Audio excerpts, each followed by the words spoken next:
Okay, Assalamualaikum semua. Salam sejahtera, salam satu Malaysia.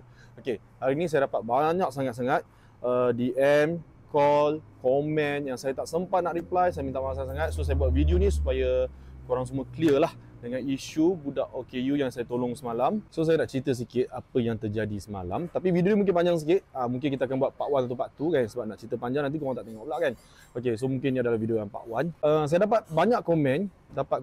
DM yang cakap mengenali budak ni, harap budak ni dah berubah. Macam ni lah. Macam brother ni cakap nampak macam mabuk je budak tu. So, ramai yang tengok budak ni macam budak yang jahat, yang tak apa, yang orang pandang hina dekat dia lah, senang cerita.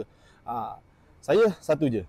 Masa saya jumpa dia, saya nampak dia dalam kesusahan. Itu yang saya nampak. Saya tak kisah dia background dia macam mana, bapak dia siapa, dia scam orang ke, dia memang jenis perangai suka menipu orang ke, itu saya tak nak ambil tahu. Yang saya tahu masa dia datang kedai saya, memang masa tu memang dia tengah susah. Okey.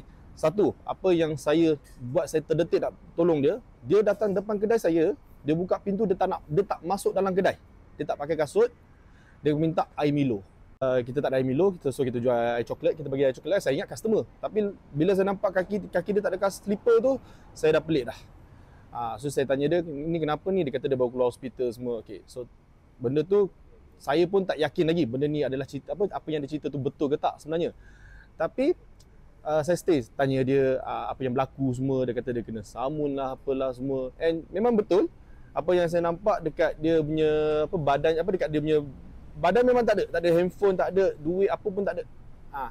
Memang tak ada. Okay, so benda tu bagi saya nampak dia dalam kesusahan. So saya rasa saya patut tolong, sebab apa yang buatkan saya nak tolong dia, sebab dia tak minta duit. Dia tak minta duit langsung. Dia minta Milo Ice, yang kita bagi coklat ice tu kita bungkus. Dia sedut tu tak sampai seminit. Kat situ saya dah nampak dah. Tapi saya offer dia, dah makan belum? Dia kata tak apalah bang. Dia tak nak makan. Saya yang paksa dia makan. So bila saya dah serve makanan tu kat dia, bagi nasi tu kat dia, nampak tak cara dia makan, dia memang tengah lapar. Lepas dah habis sedut, tak sampai sekejap lah, air coklat tu dalam seminit je dia sedut bagi habis. And dia nak air kosong. Dia tak nak air lain. Saya offer air lain pun dia tak nak, tapi saya bagi air ni lah, air buah, bagi dia minum kan. Dia tak minta. Okey, faham tak? Kenapa buat saya nak tolong dia? Sebab dia tak minta. Duit pun tak minta. Saya tanya dia, habis macam mana ni?